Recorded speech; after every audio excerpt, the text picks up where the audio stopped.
Hello, everyone, and welcome to the first episode of LaRouge Rugby in 2020. My name is Dan Murphy, and alongside me, as always, is the wonderful Derek Brissett. We want to thank you guys for following along with us. We went on a little bit of a hiatus just to rejuvenate, to recover from what was the chaos of the World Cup, and with Major League Rugby starting its 2020 season with its preseason games over this weekend and last weekend, we thought we need to start getting our season into gear. So, Derek, are you excited about this season? Oh yeah, man! It's always excited. The start of this really is like the sort of the New Year's Eve when we can actually like get back to going to Major League Rugby. The rest of it's that's kind of like it's kind of the nice thing about having the season start this early is like when the calendar actually turns over, you can like kind of click on that the 2020 season's about to start. So yeah, I'm excited to be back. It's always good to have a little bit of a Christmas and holiday break there, and happy to say that my 2020 is off to a much better start than the Saracens. So if that's the benchmark that I decided to lay down, just be have a better year than the Saracens. So I feel like I'm surpassing it right now. It used to be hard because they're like won everything and they're champions, but now it's the benchmark seems to be a little bit easier to surpass. You know what? We could go down that rabbit hole for sure because I've seen a lot of worried Leinster fans when they saw that quarterfinal matchup. But it'll be interesting to see what that team. I feel like that would be like. Out. I feel like that'd be the ultimate Saracens move right now, though, to just like they've been kind of like not so much like there's been no like apology or anything. I think like that'd be the ultimate move to just not move anybody and just go and win like the Champions Cup. Just to spite everybody, and then go down to the championship. Yeah, and you know what? Which they technically can do. Yeah, and even with Billy Vanapola with his broken arm, they're still a scary team. Yeah. But even at that, man, it's like I think sometimes sports need villains. Sometimes you need that bad guy to make the story more interesting. I mean, right now, like looking at the way the Champions Cup, the knockout stage bracket kind of looks right now. How fun would an Exeter Saracens final be? Well, I love watching just for sheer entertainment, like entertainment in the build-up. That'd be like a UFC or like a boxing match in the build-up. Just be like trading verbal jabs at each other for like a week or 2 weeks or however long the gap that they have to wait. That'd be outstanding. Just for the pure entertainment, I hope that we get a Saracens Exeter final because I'm a big Stuart Hogg fan, so I would love that. Big Stuart Hogg fan on this side of the podcast, so I would love to see him make it there. I liked him more when he was with Glasgow, but love watching him play, so that would be a lot of fun. So we're going to do a little bit of a different format than what we previously used to have in 2019. We went to Reddit and we went to Twitter and asked what questions people had coming into the new year, new decade, new World Cup cycle. So we're going to kind of go into those questions first, and then we're going to do something similar to a season preview. We're going to look at all the Canadian players that are on MLR rosters, and then we are going to kind of talk about them quickly on some, a little longer on others, about what we think that their season can turn out to be and what their impact is going to have on the national program moving forward. But the first thing we're going to talk about is some preseason rugby, and the game that we're going to talk about for a little bit is the Arrows had a game. They're in Vegas enjoying. And it's funny, when I always think of Vegas, I think of green grass and palm trees. And, I'm seeing these training pictures of guys wearing hoodies and stuff. So I've never been to Nevada, so I don't know what the climate's like. But the Arrows came in hot, and they won 33-5. Unfortunately, it wasn't a streamed game. But, Derek, you were able to get bits and pieces about this game. So how did you feel about this game? Yeah, I mean, like you said, it wasn't streamed, so I haven't had a chance to see it. Not a whole lot of people have, unless you were there. Basically, what we know who the try scorers were. So the Arrows Arrows got tries from Diana. Moore had 2, Jones had a try, and Ing had a try. And then, the conversions were added by Dutois, Adams, Kelly had 2. One conversion was missed, but I don't actually know who missed that if you're trying to keep track of kicking percentage statistics here. So that's who scored through it. Apparently, as the game kind of went on, it was pretty clear that the Arrows scrum was absolutely dominant over Utah. Apparently, that is looking to be a major catalyst for the Arrows' success this season. If anybody's unaware too, there was 4 teams that actually went to Vegas for this mini camp. So the official preseason game was between Toronto and Utah, but they did play a controlled scrimmage against Colorado a few days earlier, I think on either the Wednesday or the Thursday. And apparently that game or that controlled scrimmage kind of went much of the same way, with Toronto basically completely dominating the set piece. So that's kind of looking like it'll be a big foundation of the Arrows' attack and defense kind of going forward. So it'll, that's kind of what we're based on going off of. If you do also kind of look at the timing of a lot of these tries and the Arrows' points, is they kind of really seem to pull away in the second half. Their strength and conditioning coaches for the Arrows and stuff have been really, as well as the Chris Silverthorne, Mark Winokur and stuff, they've been really kind of hammering down the importance of high fitness. So it's definitely kind of looking like the fitness training and everything has been paying off a lot. So I think kind of the game plan is, have a strong set piece that it can be a good foundation for your attack, and then have an elite fitness level, so that it'll be tough to hang with the Arrows late in the year. The team was kind of, especially early in the season, the team was kind of upset that they let a couple games slip through their fingers with either tries on the last play of the game or within under 5 minutes. So I think it looks to be something that they're trying to get rid of. So I would be looking for going into the season, we'll see how it stacks up, and if the Arrows can start burying teams and pulling away late in the game too.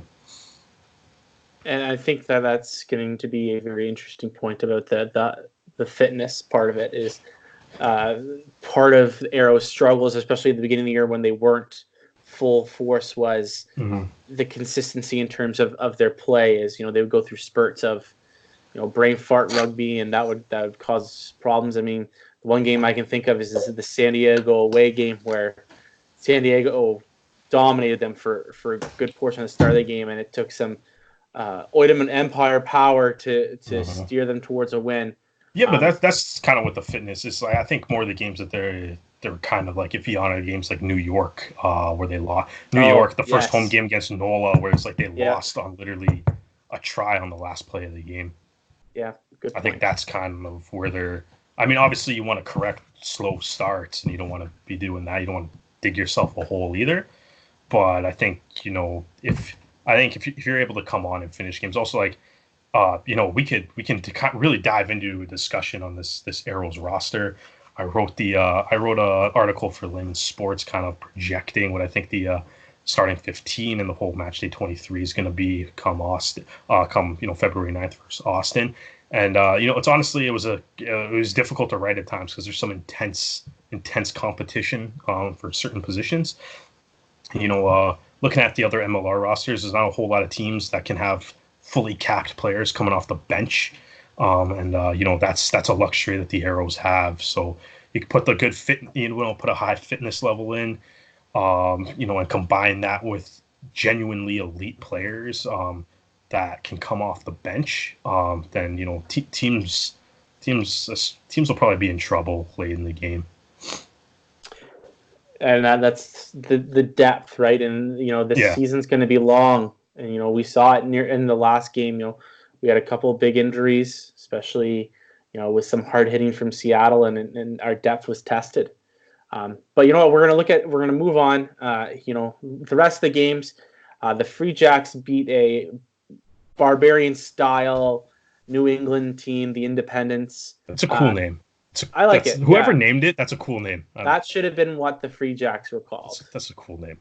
Also, I've decided I don't think we've had an in-depth conversation about the kits this year because it kind of came out during our hiatus.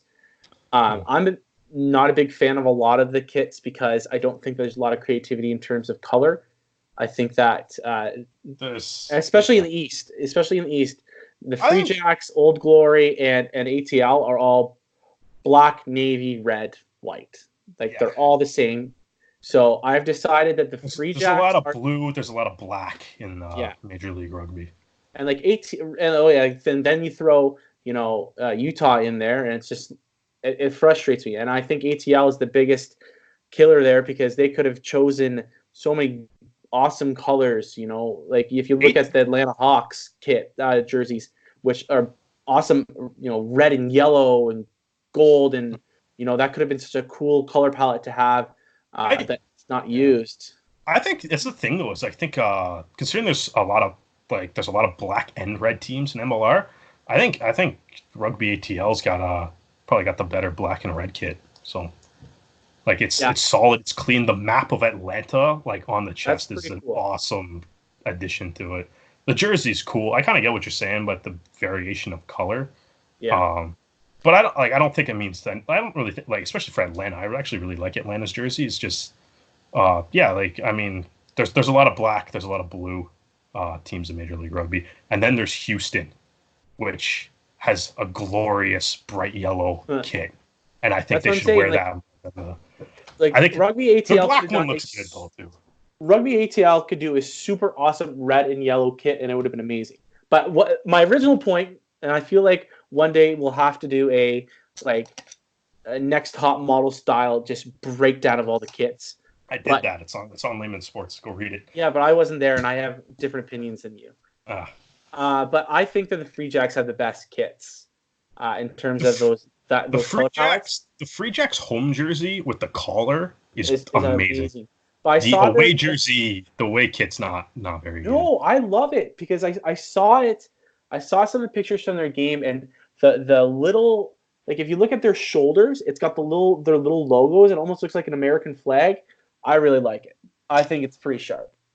But you know what? We're not going to get caught in this. This is a big tangent. You didn't even finish going through all the scores. You just I know. I got stuck. This rant.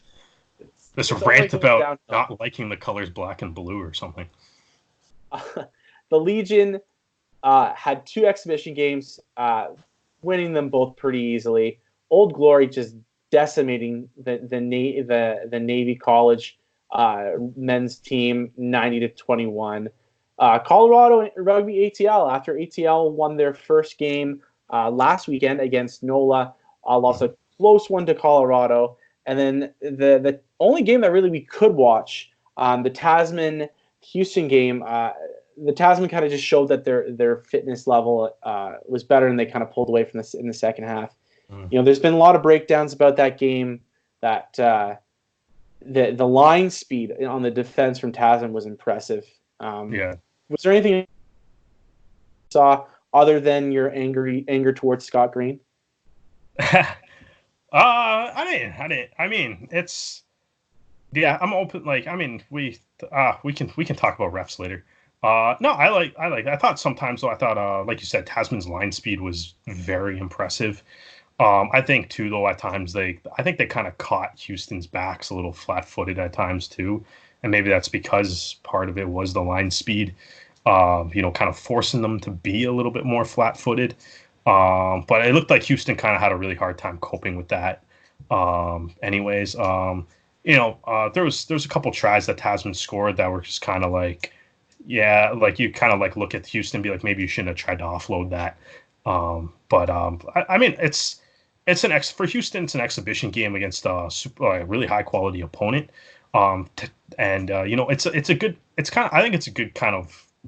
It's interesting. I think this game is super interesting just to kind of see where, a non-playoff team could kind of stack up against a Mitre 10 Cup team, even though this is, what did Tasman bring? Their third best roster that they could probably put out. So it's interesting to see how that stack up. I am really interested to see what Tasman looks like against Seattle next week. Yeah. So that'll be an interesting one. I think it'd be it's great. I think it's great to see that countries like New Zealand are showing interest in coming over here, and playing exhibition games against MLR teams, even if the big boys on Tasman weren't actually part of this roster.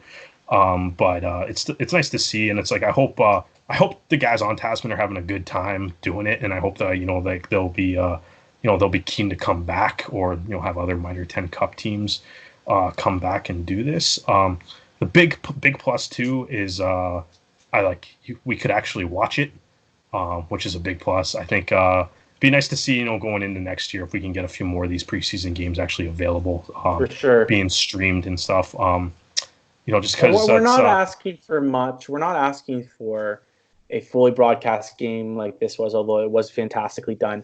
Even if it's just a camera and it's just kind of it's preseason, we don't care, but we would like to be able to watch. You want to watch it. Like you said, it's like we could do a full I think especially like a team like Toronto right now, there's a lot of interesting positional battles and stuff, and I think it's it's one of those things I think it would be interesting to see.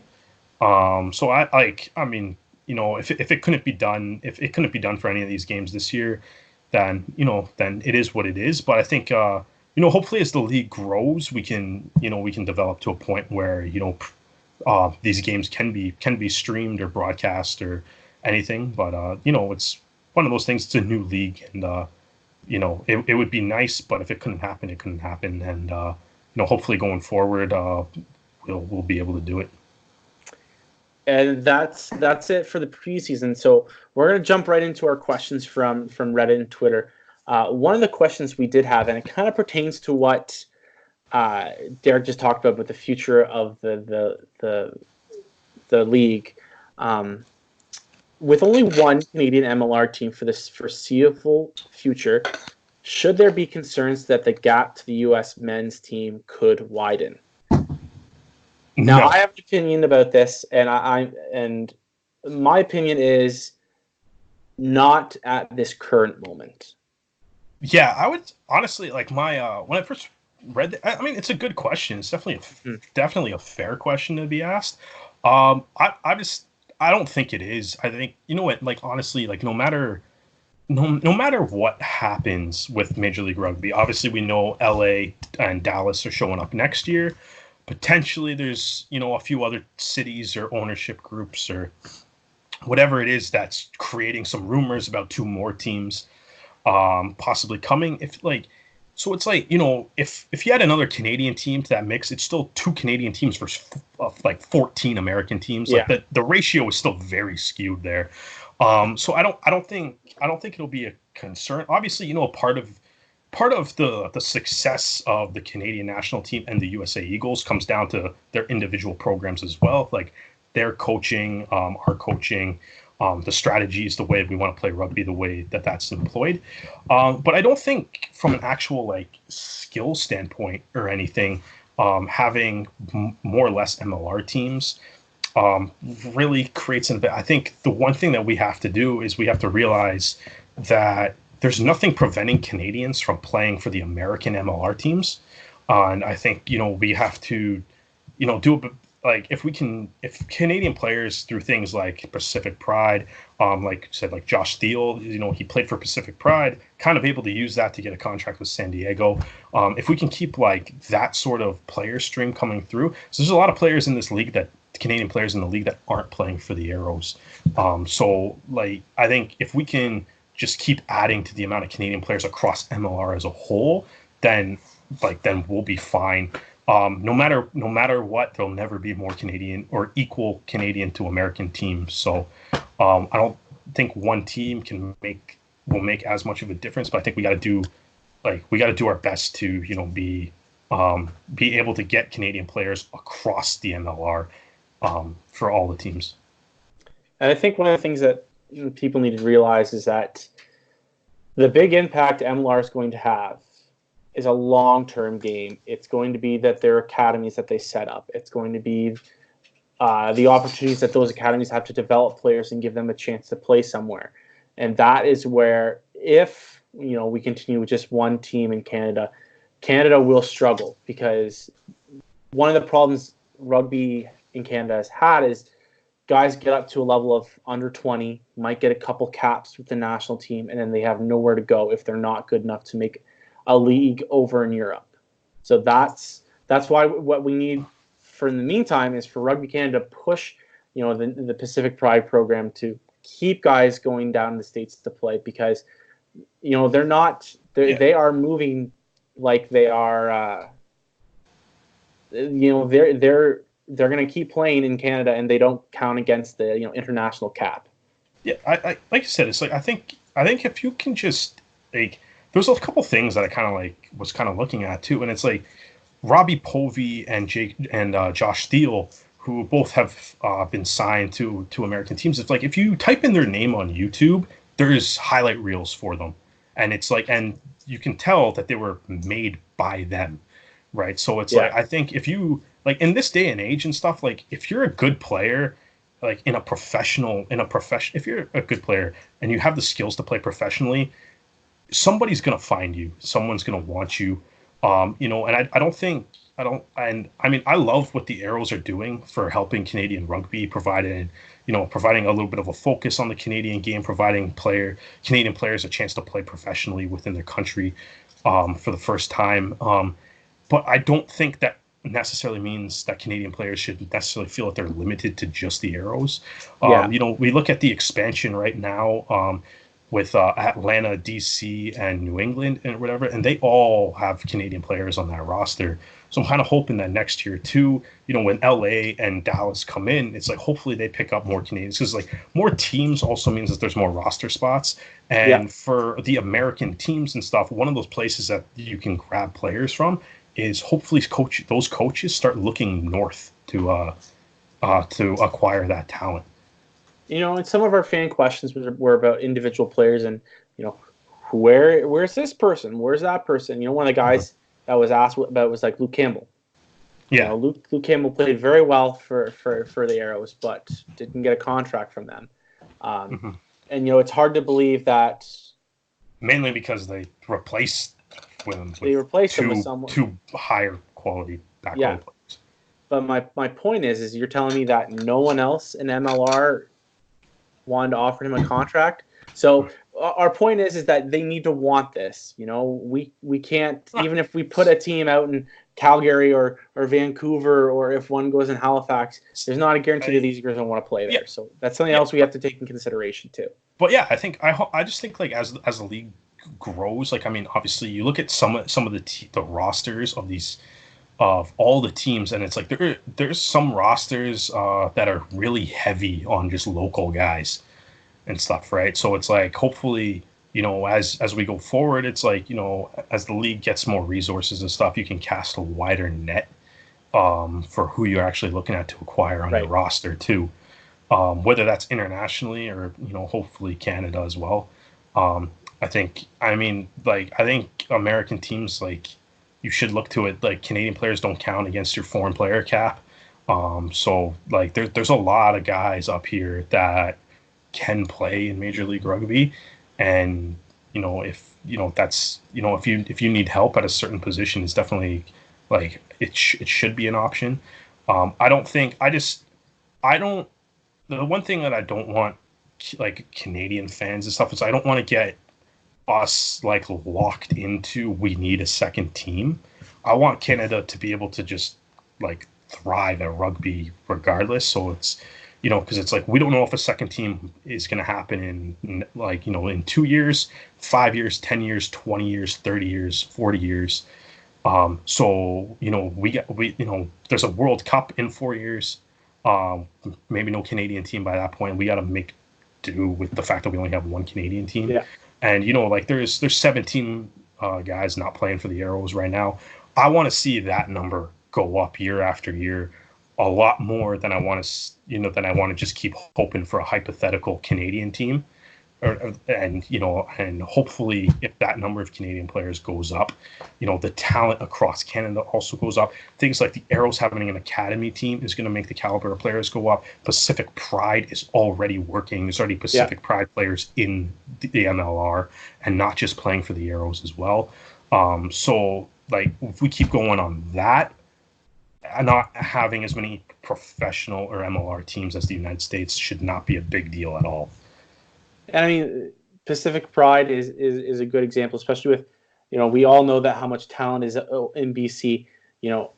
This LA team is going to pull Americans, Canadians from the West Coast. Yeah, like Dallas if they're smart, that's what they're going to do. Yeah. Yeah. So they're going to make that pull. So I that's a great point, Derek, that you made. Sorry, a little bit earlier about how we can't just wish this into existence. We got to, we barely got in by the skin of our teeth. We need to start planning now. And up for 25 years of professional rugby, we haven't had any pro team. So what's any different than just having one? The expectation is our Canadian players are probably going to have to play somewhere else. Yeah, that's just how it works right now. I mean, look at where South Africa just won the World Cup, and how many of them are not playing in South Africa. Yeah, no, we need guys just playing pro, and they just need to play. The Canadian team's awesome. I wish, honestly, I'm not trying to say I don't want another Canadian team or anything, because I think that'd be fun. It'd be not. I'm a fan of having a second Canadian team. It's just for right now we don't have that, so I don't think it's a good idea to just dwell on the fact that we don't have a Canadian team, and let's start putting in place building connections. Doing things like I said, Josh Steele and not Josh.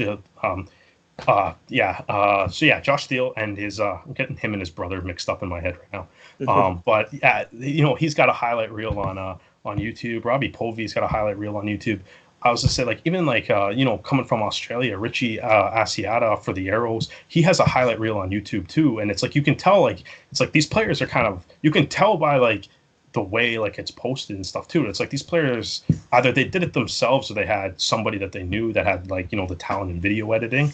But it's they're kind of taking it into their own hands to create tape to help get themselves out there too, right? So it's and I think players can start doing that too, help them get noticed by teams everywhere, right? If you think you're good enough to play Major League Rugby, make a tape, fire off the link to every coach in the league, see what happens, right?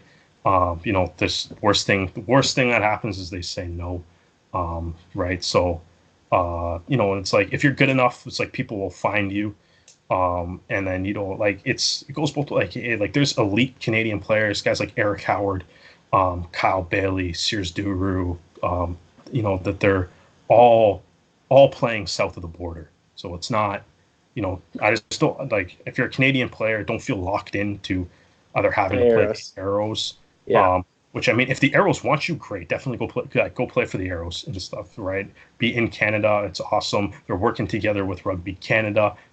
That'll really help the development. But the Arrows only have so many roster spots too, right? They can't just put every Canadian rugby player that's good enough to play professionally on their roster. So you gotta if you gotta go somewhere else, then their business is winning. No shame in going you shouldn't feel bad about going south of the border. Their business priority number one is winning that shield, and that's just the bare bones of it. We're gonna move on because I think that we've made some good points there. So our next question is something that will kind of be answered while we're looking at our preview, but I thought we get it into the mind of everyone. And is our tight five getting any better? Does this hour refer to the Arrows or Canada? I'm assuming it's Rugby Canada, because the Arrows had one of the best tight five in MLR. So I'm going to assume it's Canada. And we just talked about how their scrum destroyed two teams this week. Yeah, I think it's getting better. It's going to be getting better. I think part of that is, like we just kind of touched on. It's you gotta it's not so much about the individual players right now or who Canada can select, but it's kind of looking towards the future and things. I'm honest, looking at the Arrows roster right now. We got Tyler Rowland coming up. He's he's going to be a tight head prop that just turned pro at 20. Right. Mm-hmm. And it's I'm not sure when the last time a Canadian did that was, so it's that's kind of the pathway that I think we have to kind of be establishing now is, I think the key thing that the Arrows are kind of doing, is it's there's ways to become professional in Canada that we haven't had before. So we're definitely going to start seeing props, locks, hookers that can come up through the Arrows Academy, Pacific Pride, go to the Arrows, go to another Major League Rugby team, and if like, but you can actually you see that pathway to becoming a professional athlete or a professional rugby player now, and I think that's the key thing. And over time, it's like, yeah, like it's guys like, Stephen Ing turning pro at a young age. So that'll be good. Quatrin's only, how old's Quatrin? Like 22, 23. So like, that's a super young player that's going to be a big factor in our tight five for a long time. We have, there's Locks, Connor Keys is in MLR as well. Larson's in MLR. We have a bunch of Canadian tight five players that are, being put into a professional system now year round. So yeah, I think ultimately for those reasons, because we have in Canada, we have tools to develop players that we never had before. And realistically, this needing the repechage to qualify, this is probably needing the repechage to qualify for the World Cup. Our struggles at the World Cup and internationally last year. It's like, this is probably going to be the worst that Canada's going to get. And then it's only going to go up because now we have the resources to make that go up. And again, we'll talk about some of these guys as we get into the player previews. But one thing we're going to mention is age. Some of our top five are in the prime of their career, and then a good few of these guys are just starting. So think about that when we're talking about these guys, and hopefully that'll answer the question. The program, especially after the World Cup, is definitely in a time of transition. And our depth was really shown at the World Cup when we had injuries. Kyle Bailey was a major blow, and and then we had Mike Shepard get hurt. So lots of pieces that kind of showed our depth. So I think that's what we're going to start seeing. Is we will start seeing the depth develop a little bit more, because that way we're not just picking up the young guys that we're just playing university rugby and a few test caps. These younger guys are going to have MLR to back up on, which will definitely help them in the future. But again, we'll talk about those guys in a little bit. The next question actually has a little bit to do with that. Who are some young Canadians that we should be watching in MLR? Yeah, man. My default, I'm going back to Tyler Rowland. I think as far as young Canadian players, I think there's like it's gonna be him. He's, like I said, he's 20 years old, just turned professional. I think if you kind of look at the way it's actually kind of set up here, he's got with the Toronto Arrows front and row, on the tight head side, it's Cole Keith, Tyler Rowland, Mike Smith, and Richie Asieta can kind of go across the front row, but he primarily, at least in Australia, he primarily played loose head, a little bit of hooker, didn't play tight head as much, although from what I'm told, he can do it. But he definitely leans more loose head side. So, Tyler Rowland and Cole Keith. Cole Keith is 22. He'll turn 23 before the season's over. And Rowland's just 20 years old. So we got some super young loose or tight head props that the Arrows have, and it'll be interesting to see like early on in the season who looks better. I think Keith is going to be getting the start, or like should have the starting number 3 jersey to begin the year. But I think a lot of like we talked about, it's like a lot of the Arrows too is going to be they want to be able to put teams away in the last 20 minutes, and that'll be a time where probably Rowland's on the pitch, so he'll get some very important minutes. And it'll be interesting to see what he does with it. I think as far as he's played for Pacific Pride, he's played for the U20 trophy. So it's, I think we can turning him pro early. 20 years old. He's going to get a shot to play Major League Rugby. So I think for me, as far as a young Canadian to watch, it's definitely him. One guy I want to look at, and I'm going to be interested to see how much playing time he gets, especially since their options at 10 are pretty slim. with the loss of Josh Reeves is Robbie Povey. He's 23 years old, so not as young as Rowland, but he's been overseas for a good few years, playing in England's National One program.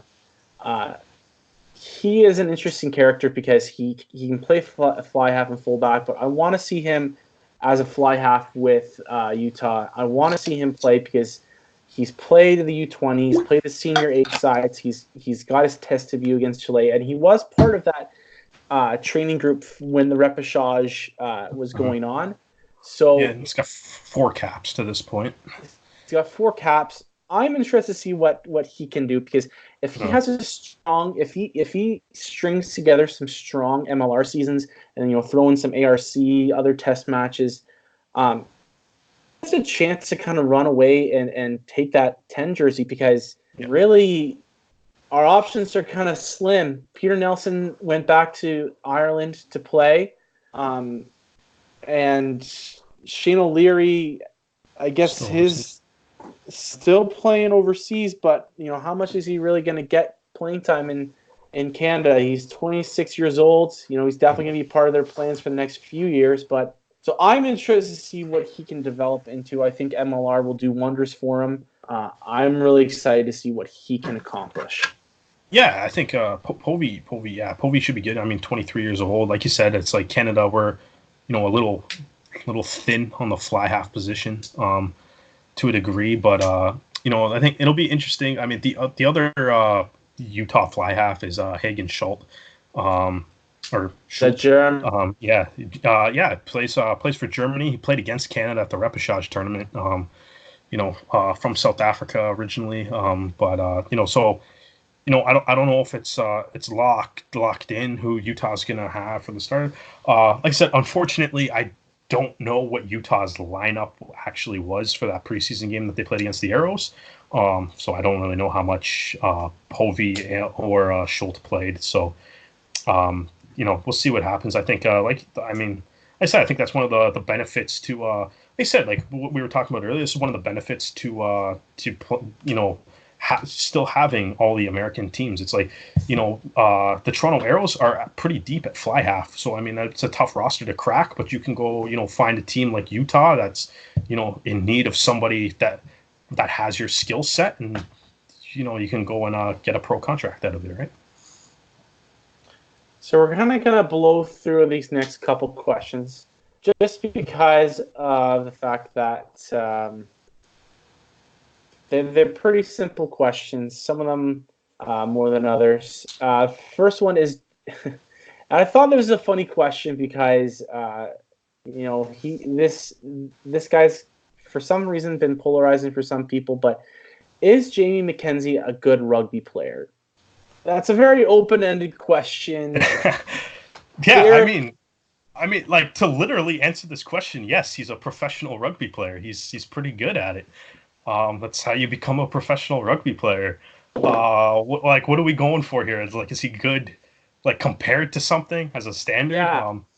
I think maybe what they're thinking is he good enough to keep playing, or is he good enough to be the starting 9 for Canada? Because really, in terms of what he can accomplish, that would be that's the highest level.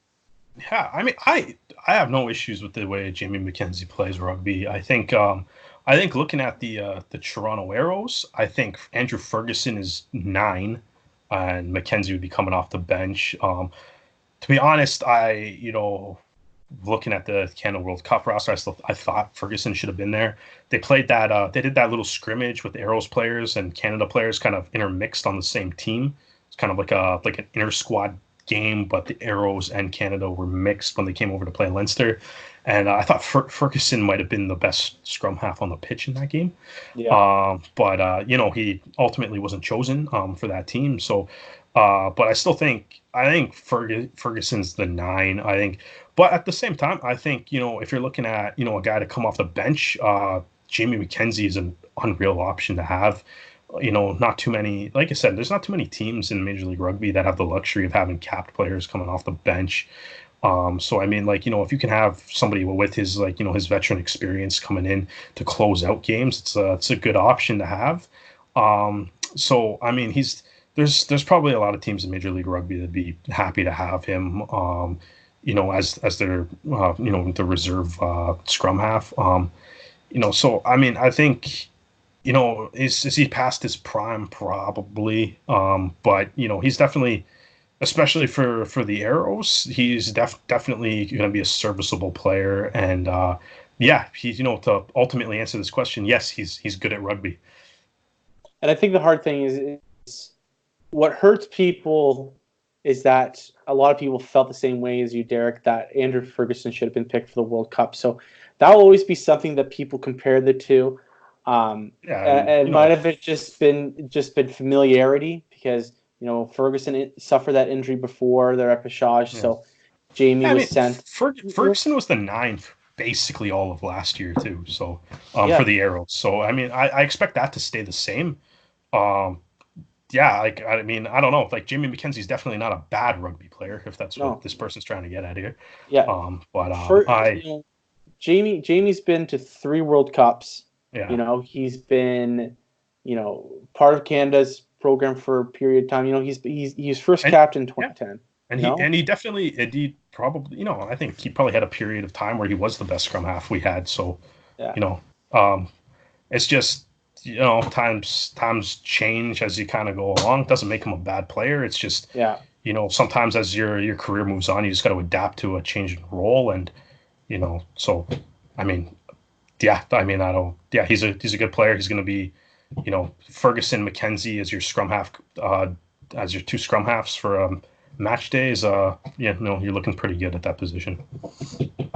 Next question is, what do you expect from Sean Windsor and Mitch Richardson? Are they future Canada senior cap players, or is MLR their season?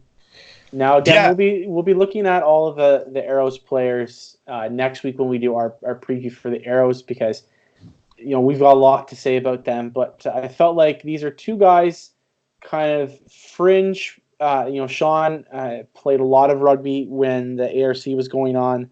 Mm-hmm. And Mitch was kind of introduced a little later in the season, but he was with them for most of it. Derek, what's your feeling about these guys? What is their ceiling? Yeah, I mean, Sean Windsor, what his ceiling is, he's 33 years old. So, I don't, there's obviously a lot of Canadian players that have made their senior, got their debut caps at, like, over the age of 30. So I wouldn't rule out that, like, you can't necessarily rule that out just because he's 33 years old.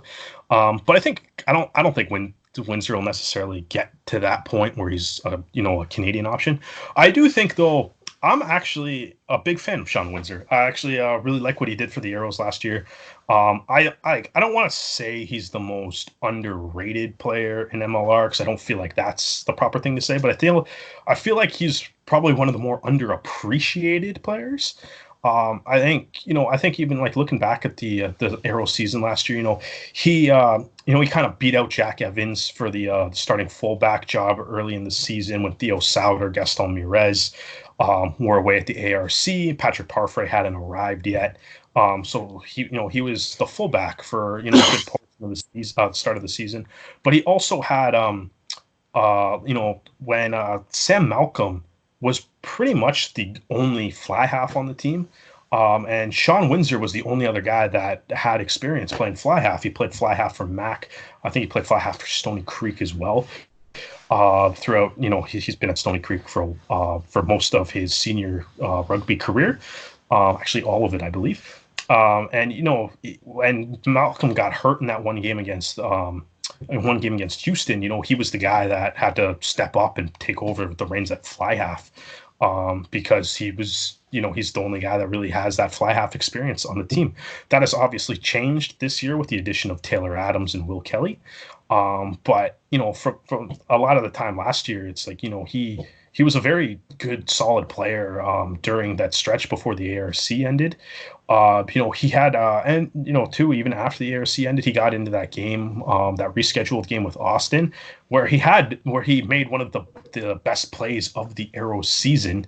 in that little nasty little offload to Leandro Livas that set up, Livas running halfway down the field and then trucking over the Austin defender. One of the better tries that the Arrows scored all year. It was started by him. So this year, you're kind of looking at, like I said, Taylor Adams and Will Kelly are at your fly half right now, which means Sam Malcolm has to shift back. Gaston Mirez is still there. Patrick Parfrey will be returning, so it's like he's he's kind of stuck in a bit of a log jam. I think he was a really good player when the ARC was happening and the Arrows were limited on options, but I don't know how much playing time he really gets this year. However, that being said, in the event of injuries, more than happy to have Sean Windsor, down the depth chart, because I think he's proven that he can play at an MLR level, even if he's not necessarily your first option at his position. I feel like Sean Windsor is just born in a different decade. I feel like if he was a strapping 10-year-old or 12-year-old right now, and 10 years from now, he played for the Arrows, it might have been a different time. From his start of his development, he could have been able to get more playing time. But I mean, at the age of he's 33. 33, yeah. Yeah, I mean, there's not a whole much more development that you can get out of Sean. But I agree with you. I think that he's an extremely talented and creative. I think creativity is one thing that on the rugby pitch you tend to get lost in the noise. And I think that to see him not be afraid to make some of those plays, that Austin game really kind of showed that. It's always fantastic. And he keeps up with internationally capped players. Which born December 17th, 1986. Yeah. This is what's listed as his birthday. Like Brower might be the only guy that's older than him on the team. But what about Mitch Richardson? Because he played in a couple of games, but we really didn't get a lot. And then he had a kind of a busy summer. Yeah, he apparently, by all accounts, he got to work in the off season.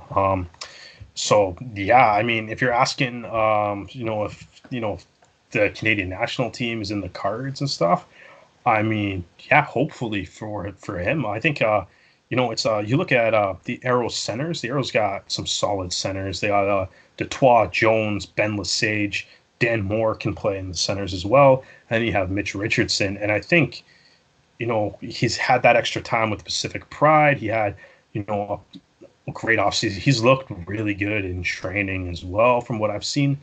And, it's like, I think it'll be interesting to see what happens with the lineup and what they had, Winokur and Silverthorne and the rest of the staff decide to do. But he's going to get games this year. And if he gets games and then plays well in them, maybe he takes advantage of that time and can, work his way into the lineup as a regular. I think Mitch Richardson, and also to go back to Tyler Rowland, it's like these are kind of the guys that I think, kind of like the first round of players that could probably really benefit from Major League Rugby. We saw it last year with Andrew Quatrin, right? You took a guy that had never had a cap, put him in Major League Rugby, had an outstanding year, ended up at the World Cup, right? So, if other, I think hopefully Richardson can be one of those guys that also, follows Quatrin's, footsteps there and, can use MLR as a platform to get to the national team. As I said, the Arrows are super deep at center as well. But, part of that depth is because, Mitch Richardson is a very good rugby player.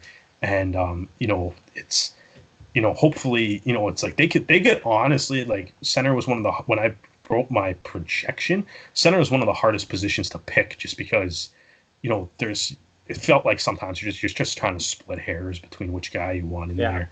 And, hopefully Richardson can, find a way to crack the lineup on a more regular basis. And, we'll see what happens. But, as far as national team, I mean, honestly, like for him, why not? Like, just get that playing time in. I think I think what it comes down to with a lot of centers too is chemistry. One of the things that Spencer Jones and Giuseppe Dutoit last season is they had that chemistry. It was, and I think that the centers are the one position, or the one pair in rugby that you need that chemistry. So you're right. I think it will be hard, and you made quite a storm on Reddit when you did post your article, because people thought that Spencer Jones was better than Ben Lesage, and then started making accusations that one season of MLR rugby replaces all of the experience Lesage has with the national team, and so a lot of things. It's going to be very interesting to see how that center pairing matches up, and maybe Richardson gets into a game and he's paired with Lesage, or he's paired with Dutoit, or Dan Moore. I mean, they've got great chemistry and it works out. Yeah, like there's options. The Arrows have options in the centers. So we'll see what they eventually decide to do. But Lesage is a really good player. Spencer Jones showed last year he's more than capable of starting in Major League Rugby. Yeah. Same with Dutoit. You know what I mean? Like you took Dutoit, Jones, and then you added. Richardson got the exposure to the club and played a couple of games last year. You took like that really strong center core that was already there, and then you just added Ben Lesage to it. It's a deep part of their lineup. One good thing about it is it creates some really healthy competition. The other good thing is you have really good players that might have to sit out a couple games. Yeah. And again, Richardson's got quote unquote pedigree. He has played for the Ontario Blues. He played in the Canada U20s in 2016.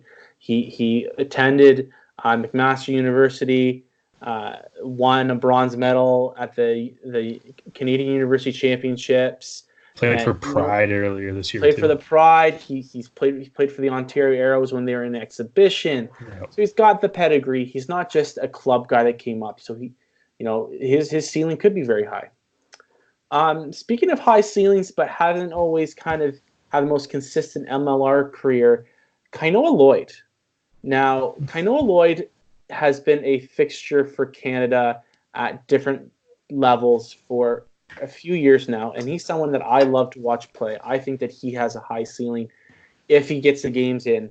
But that wasn't really the reality last year with the Arrows. The wings was kind of a position of strength for them, and Kainoa kind of ended up not playing as much. Now, what's going on with him now, Derek? Because he's not with the Arrows anymore. Yeah, I mean, he as of right now, he's playing for James Bay out west in the BC Premier League. He was part of that team that got absolutely the Crimson Tide team that got absolutely destroyed by the Seawolves earlier this weekend as well. I mean, that's one of those things. It's like, like you said, you kind of brought it up with Luke Campbell, and it's like, I think when we're talking about if we need a second Canadian team or whatever, it's like, it'd be nice to just, if we could find ways to get some of these players on American teams. I feel like, I don't think the MLR is necessarily out of the question for Lloyd at this moment. There's he would be right now. It's like, I think he would be a solid injury cover if any team needs it. Hopefully, I don't want to.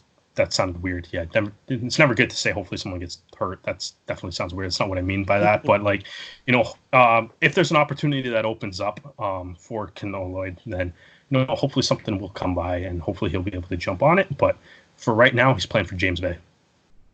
And there's talks that he is very interested in trying his hand at sevens.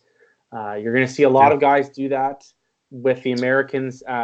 Micaiah Esdale and Mike Ateo were two MLR players that have put their hats in the ring for the Olympics. I mean, the chance to be an Olympian is a once-in-a-lifetime opportunity. You see Theo Sauter also did that. Andrew Coe are both part of the sevens program right now, and I honestly believe both of them would be starters in MLR. That's just how strong they are. And there's a lot of guys. It's like when you say the Olympics, or whatever. It's like that attracts a lot of players. Obviously, we already know Theo Sauter went there, as you said. Even in Japan too, Kenki Fukuoka. He's going to be transferring over from after the Great World Cup that he had in Japan. He's transferring over to the sevens game. Trying to I guess go for a gold medal or on home soil here. And even Sonny Bill Williams took a year off to get a crack at going to Rio. So last when that Olympics rolled around for the first time. So definitely I think in a lot of ways I think a lot of people kind of view like the Olympics as like that's like the peak of athletic competition. It's like the Olympics and then as the highest thing and then any other sports World Cup or whatever. Well, and you know what? So I think a lot of players, I think, that's an appealing opportunity for certain guys. And I think the other thing too is if you manage to get a medal at an Olympics, even to just say you're an Olympian is a lifetime achievement. But I'm kind of looking at it from a business perspective. Mm-hmm. A medal sets you up for life in the athletic world. You can turn that into a strong coaching career, confidence speaker, like motivational speaker. There's so many ways that you can spin that.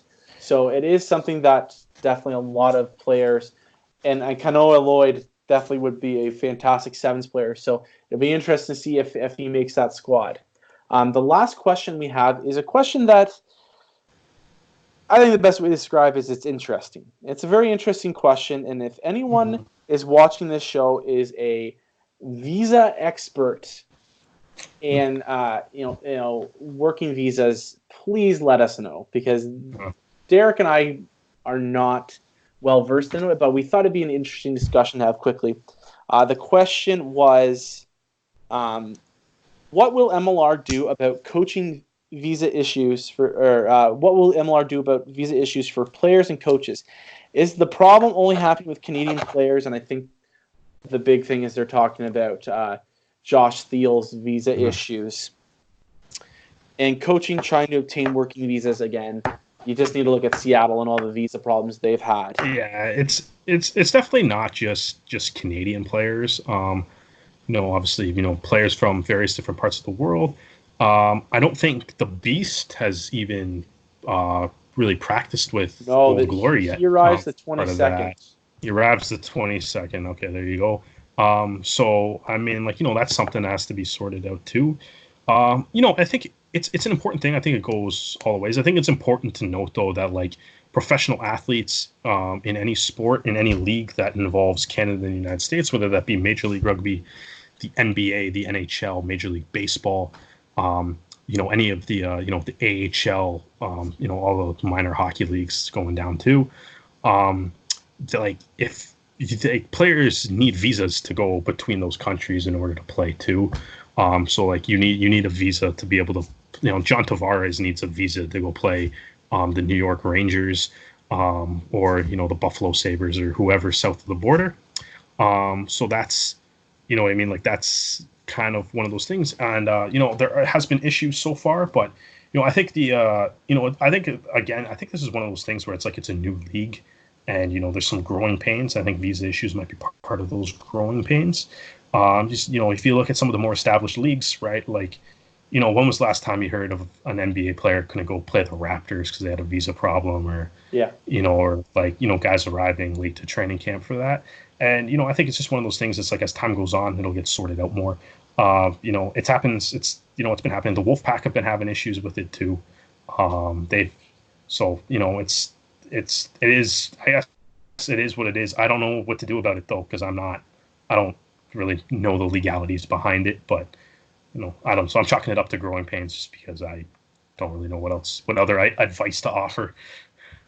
If and again, the other thing too is these teams individually are just guys that might not have the most business experience. So this is new, and as the league grows, you'll hire executives that understand the process of all this stuff, and it will get better. I mean, using the Wolfpack, for example, they just hired a new CFO or CAO or CEO that was part of MLSC. So you pull in people from other parts for the business side of it, and things like this will get better.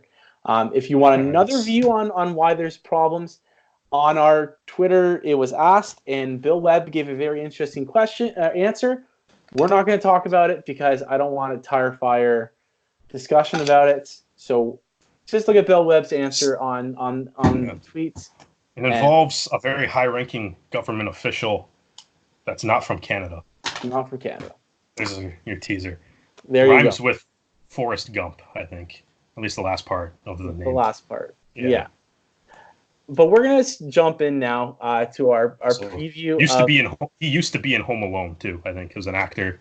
He used to be in Home Alone. We're gonna jump into our player previews now for the American teams. And again, next week we will be going over the Arrows. We will be talking about the business side of it. We'll talk about the rosters and our expectations for the season. But we're gonna start with the East, and then we'll kind of go into the West, and then we will finish off with what our expectations are for the season. And then we'll quickly blow through all the teams that don't have any Canadians, and therefore, in our opinion, will probably lose every single game. Sorry, New York. Yeah, sorry, New York. Rough. Hey, fact: the MLR champions. First year, the team with the most Canadians. Second year, the team with the second most Canadians, but the most Canadians of an American team. So just throwing it out there, have Canadians on your team. We're just good luck charms, you know? So 17 players. That's the number outside of the Arrows of Canadian players in MLR. So the first team we're going to talk about is actually an expansion team. And they picked up two interesting players. The first one we're going to talk about is Matt Heaton. So Matt Heaton kind of got thrust into this position, in spotlight a little bit at the World Cup. Up and down World Cup, dropped a pass that would have been a guaranteed try, and then he also scored a try. He was good. He was really good, other than the drop pass. Yeah, it's just the drop pass is the forever highlight. Everyone's gonna remember it. That's why I brought it up. Yeah, that's the one that not Major League Rugby, like World Rugby put on all their like social media pages with funny sounds of like failure and things like that on it. So I kind of felt bad for him because it's he actually did have a really good World Cup, and Rugby Canada nominated him for Player of the Year too. So it's just it's one of those things where it's like, man, it's just. Everyone's just gonna remember the dropped, but he did score a try. He did make up for it. Yeah, so. He made up for it. I mean, if you go look at his plus minus, it's evened out. It's even. Plus minus in rugby is not really a thing because you play the whole game, so everybody's kind of the same. It would be a disgusting mess. But it's the exact same. Matt's 26 years old, so he's kind of in that sweet spot of. He's coming into the prime of his career. So Rugby ATL is getting a very useful player, tackles a lot, ball carrying seems to improve with his confidence. Mm-hmm. What do you think his place is for Rugby ATL, Derek? Yeah, I think it's one of those things right now where it's like kind of looking at the way he plays. It's like I feel like he's going to be contributing to the starting lineup. Their other flankers right now, they have Dam Hollis and Henry Ajuda.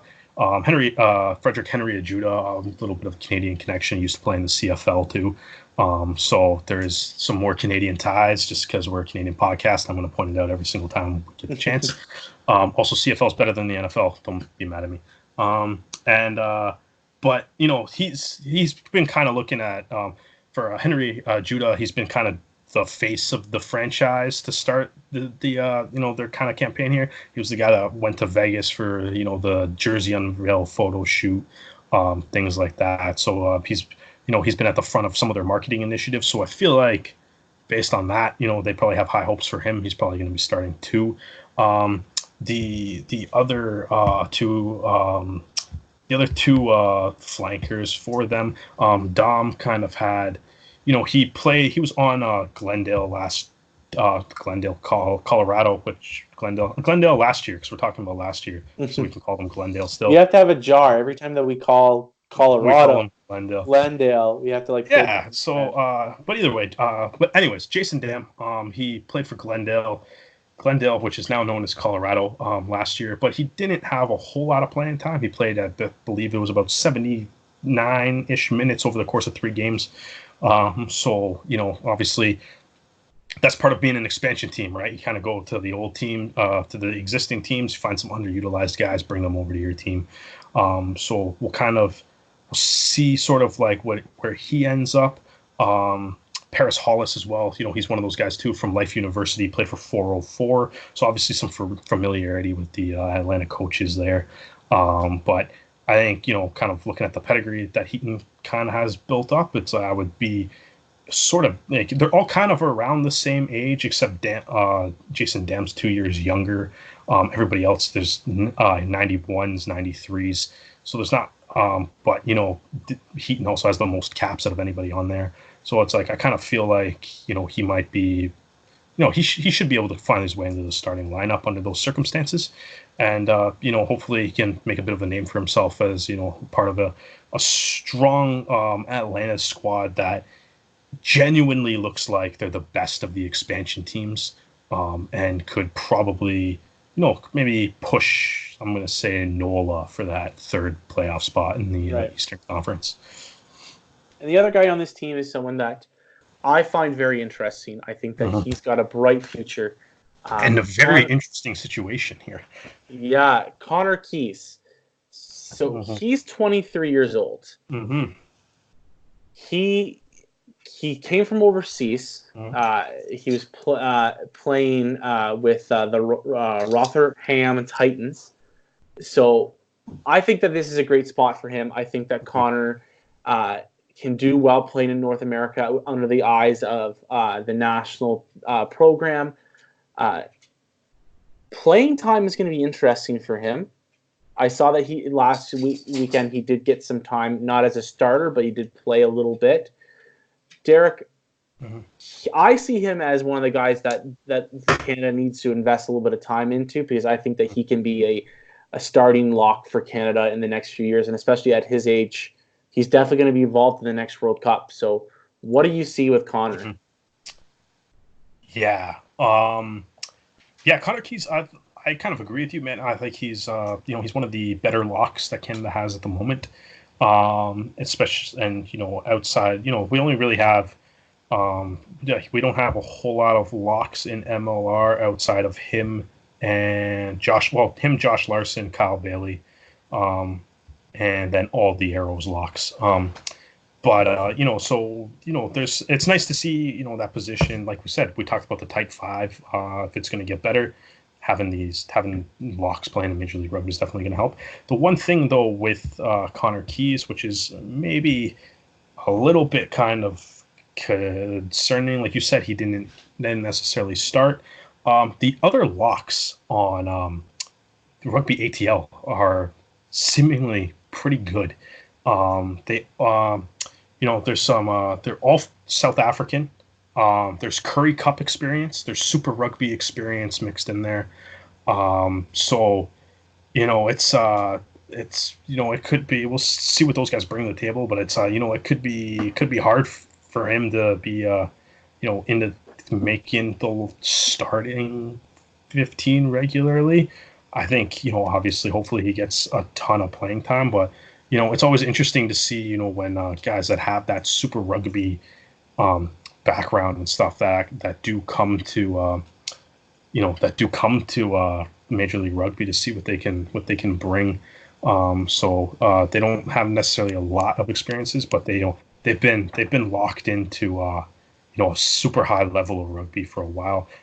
Most of it's with the Curry Cup. Their actual Super Rugby experiences appearances are few in numbers, but it's one of the best competitions in the world. So if you're good enough to play just a few games in there, you're pretty good at rugby. So it'll be interesting to see what Atlanta ends up doing at that position, and how much playing time Keys actually gets behind or with these guys in the lineup as well. So the next team we're going to talk about is NOLA Gold. So NOLA actually lost a Canadian. Hubert Biden's he hasn't officially come out and said I'm done playing rugby, but he has taken a coaching job at Trinity Western. That's that's great though. Like that's another thing we need. We need to be developing Canadian coaches and stuff too. So, you know, the more players like him, Barkwill, you know, that are retiring and going immediately into coaching. Cudmore now coaching Pacific Pride too. Like we really need that. So it's, you know, if he's not going to play rugby, that's great to see that he's sticking around. If he's not going to actually play, it's great to see that he's sticking around the game in the coaching capacity. Exactly. But we still have two mainstays from the World Cup and the World Cup preparations on NOLA. Eric Howard last year had a great MLR season. You know, he took the reins after Ray Barkwill retired and was named the starting hooker. I think that he had a pretty impressive run beforehand. I mean, the World Cup was the World Cup. But he's age 26. I think that he's still got a few good years of rugby left in him for sure. I mean, I'm 26 right now, and you know, it's hard to believe that I'm in you suck prime at rugby, of my career athletically. Well, I mean, you're well past that. I don't think.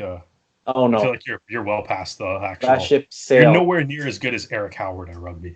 No, he just he was a farmhand. Like the guy's just got like cement hands and iron legs. But like I don't think we need to talk about his spot with NOLA. I think that's set for Eric. He was the captain last year for most of it. I think they may have officially given it to Elof this year. I'm not 100% sure. Yeah. But he's, you know, there's we can kind of, there's a few guys that we'll deeply discuss, you know, how much, you know, what, like where they actually fit into the lineup. But Eric Howard's one of the easier ones. I think he's gonna, you know, he's gonna return. He's gonna be that starting hooker again. And with same with Kyle Bailey. Kyle Bailey will start at lock for these guys too. Yeah, and with Eric too, like the national team, he's gonna be the hooker for the foreseeable future as well. I mean, now especially with the change of the ARC and timing, he's gonna be him for a few years, and then when they feel Andrew Quatrin's ready, he's gonna take the reins and go with it. I think looking at what we saw at the World Cup, I think Quatrin's already there and like with him. So it'll be interesting. This is like both of them were better than Piffero, for sure. Oof. And but I think right now, like we're like as a national team, we're going to be rolling Quatrin Howard for a while, and then you know it'll be between the two of them to settle like you know who gets to wear that 2 jersey, and who gets to come off the bench. But that kind of looks to be what we're dealing with right now. So, but yeah, Howard starts for NOLA. You know, he'll continue to be one of the better hookers in Major League Rugby as well. And Kyle Bailey. You know, what do we need to say about him? You know, when he's healthy, he is a monster.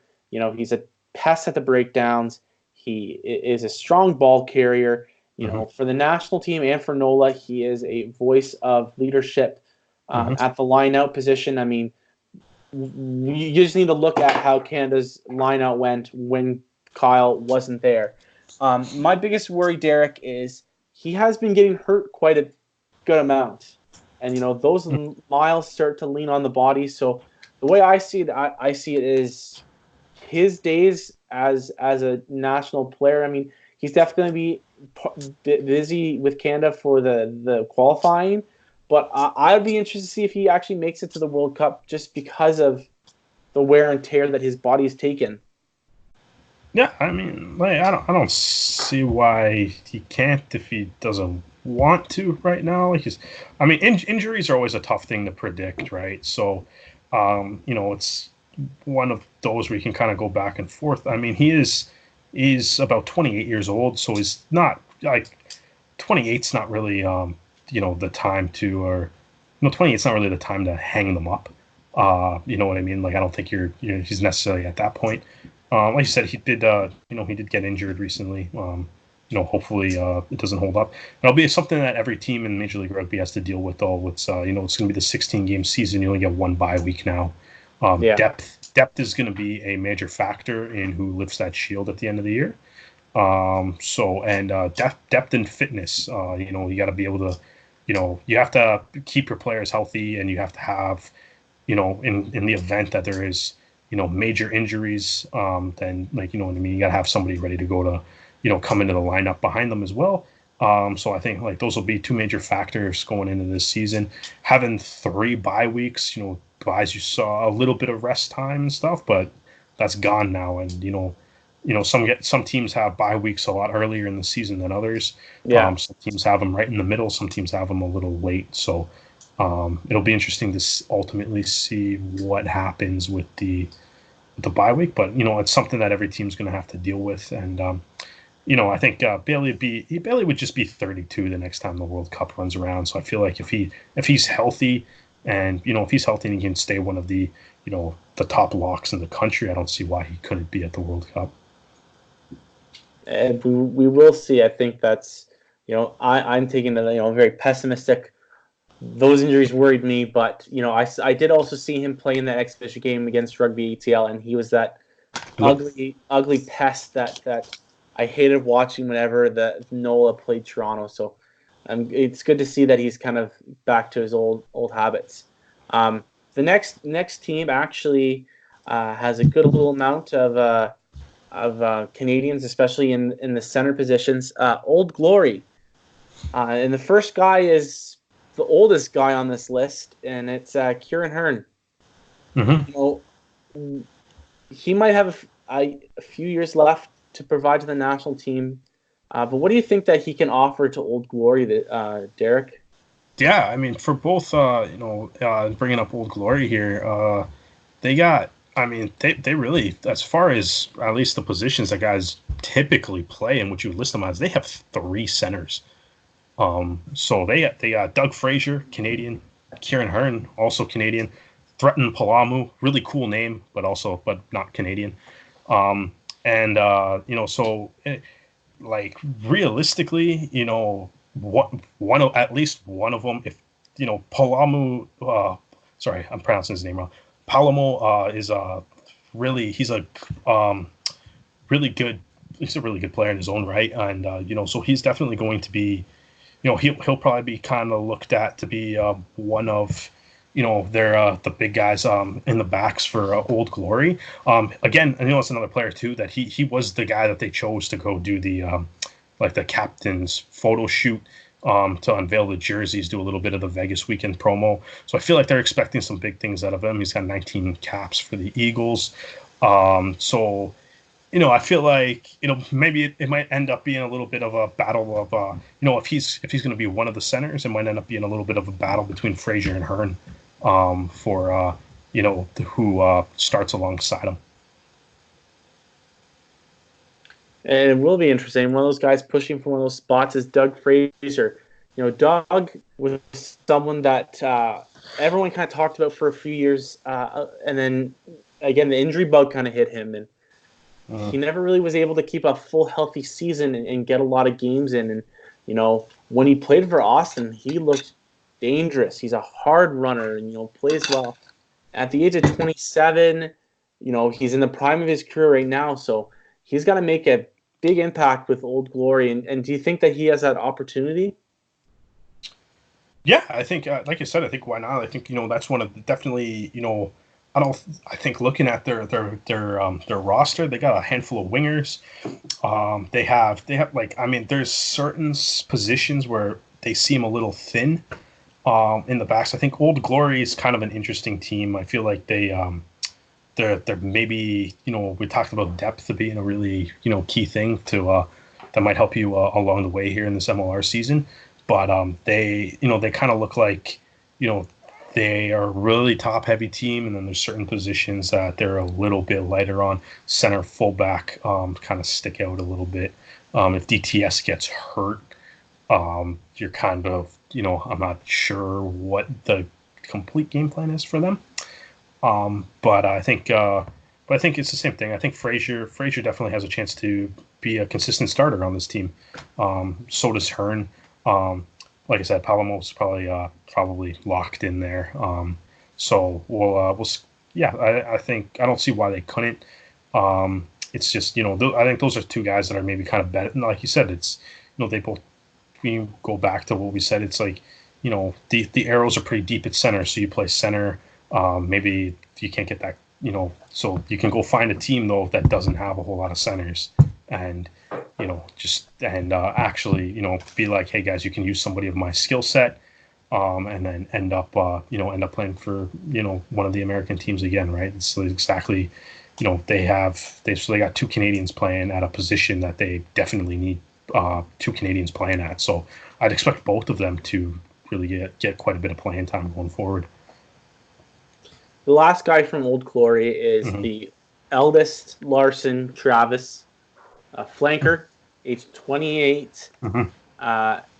His season last year was interesting because he played for the Elite.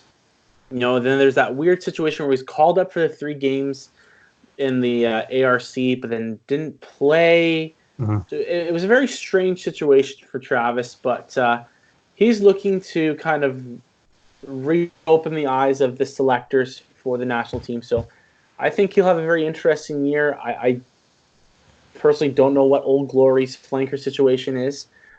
Derek, can you enlighten me a little bit? Yeah, well, they got Matt Houston, so that's a big signing and stuff too.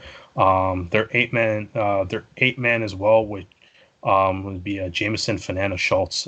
So there's another From Houston. There's another big name there too.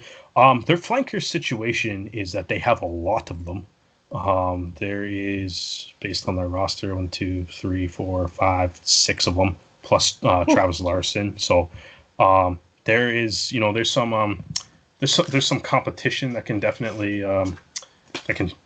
be there. So I mean, that's, like I said, Matt Houston's probably going to be. They have Nick Mirashem, which I don't really know a whole lot about, to be honest with you, but he's from Spain, played for the Spanish U18 team. So that's an interesting one as well. We got some Scotland Sevens players coming in as well. So yeah, like I need so like you said, it's like some of these guys I do need to maybe look up a little bit more, but yeah, it's like they have a lot of flankers. Matt Houston's one of them. Fanana Schultz plays in the 8-man spot, so they definitely have options for flanker and 8-man in the back row here. And then the last team from the East is the New England Free Jacks, and they have Josh Larson, 25 years old, was part of Canada's World Cup roster. Infamous for his red card and then sincere apology to the Springboks. I think he's also in the same boat as Connor Keys. He's got a real chance now to start developing as a player. He played lots for the Elite, and I think he got better as a player as we watched him. So I think that he's got a real chance in New England to kind of try and grow as a player and really show Rugby Canada, hey, like, I'm here, I can help steer the boat a little bit. Do you agree with me, Derek, or do you think that I'm kind of overselling Larson? No, I think, like you said, it's like I think these guys are going to start to be the next they have to be like the next wave of guys playing for the Canadian national team. So Larson's kind of in a bit of a similar-ish boat. His brother there. Locke's a pretty decent position for the Free Jacks. They got McCusker's U20 Ulster. Kinregan's played U18 Ireland. Thebes, he played a lot of the Cara Cup games for the Free Jacks last year when they were doing the trial season. So, is an established player with the club at the very least. So, it's, he's probably might have some work to do in order to, but, he's definitely one of those guys that I'm really looking forward to hopefully, seeing start in Major League Rugby on a regular basis. I think, kind of looking at it right now, it'd be like, him, Shepard, Ciolini, Bailey, like that's kind of, obviously Olmsted overseas. Tyler Ardron can play lock as well, but I think we'd all rather have Ardron playing 8-man because he's unreal at that position too. But, the Chiefs like him at lock. But I think that's kind of which I mean that's kind of what we have to do here. And so hopefully, from the MLR Canadian locks, it's like it'd be nice to see a handful of them getting some genuine starting time, which looks like it'll be a possibility for this season. And that just like you said, is our like we talked about earlier, is our tight five getting better? Yeah, because all these guys are they're playing a lot more now, so it's only going up. We're now going to move to the West, and we're going to start with the big ones. The Seattle Seawolves. They are the largest Canadian contingent still outside of the Arrows. Mm-hmm. They were the other team that lost a Canadian. Phil Mack, the legend, has finally decided to not officially hang up his boots, but at least from MLR, he is taking a step back and he's going to be taking a coaching role, which, again, we said before is great. We need more of that. We need more of those opportunities. So Seattle's got a couple guys, and we're going to rope two of them together. DeJustice Sears-Duru and Jake Ilnicki. One's 25, one's 27. They're in the prime of their careers. They're both kind of in a similar situation, as in they're just stuck between two good props, and they're coming off the bench a lot for Seattle. Derek, is there really much more to say about these guys? I mean, Sears-Duru, I love watching. He's only going to get better, in my opinion. Really, these guys are just, we know what they are. They're found commodity. They're reliable props that, if they develop just a little bit more, could be starting props. I think that Hubert Biden's kind of held that loose head position for years, and I think this is now Sears-Duru's time to say, that's my spot. Yeah, I mean, if he wants it, it's definitely up for grabs, especially for the national team here. Like you said, it's like, sometimes, Ilnicki and Sears-Duru, they, there's some good props on Seattle and in Gordon and Metcher. So it's, it'll be interesting to see what they end up doing. I mean, like, even with Biden's there, though, I mean, like, Sears-Duru has kind of made a career out of being that impact sub. A guy that comes in, 20, 25 minutes left and, full of energy. And then, exactly, throws his weight around. So, can bring that, that big last minute or that, last quarter surge to your team. So, I mean, if he continues to do that and, if, other loose heads and stuff, maybe that's a way Seattle views to use him, because it's something that he is really good at. And if you're, hopefully, if they stick with that, that doesn't bother me. Same with Ilnicki. It's it's definitely it's good to see. We need to be developing guys. These are such key positions. Tim Metcher, though, is obviously a very good tight head prop. So like you said, it's one of those things where Seattle is pretty deep and it has a really solid front row. And, maybe they end up coming off the bench more often than they start. But, it's not really, I don't know if it's not necessarily a bad situation because they're going to be playing every game. So, that's the kind of the positive that you definitely have to take out of that. And also, it allows, especially for Sears-Duru, I think that almost suits his style of play a little bit better, too. And it packs up. So one guy that had a really, really strong season last year, and a lot of people felt was snubbed by the World Cup roster selection, was Nakai Penny. Yep. 23 years old, was named an MLR All-Star a few weeks. What do you want to see out of Nakai this season? He was on the All-Star team at the end of the year, too. Yeah. Not even just a few weeks. What I want to see out of him is just build off of that. A part of the reason that he got so much playing time last year was because Villy was hurt for most of the season. He's gonna be obviously he returned and had a great game against the Arrows in the semifinal there, but it's so he might have to contend with him a little bit. They also brought in Juan Manuel Leguizamon from the Pumas. So it's the flanker spot's a little bit more competitive. I think like Guzman knows, he's up there in age for sure. So it'll, he could. I still kind of would be looking for Nikai Penny to, be one of those go-to locks, maybe with or go-to flankers, excuse me, maybe with Villy, in the starting lineup week in, week out. I mean, they'll have them and Reichert Hadding, at 8 too.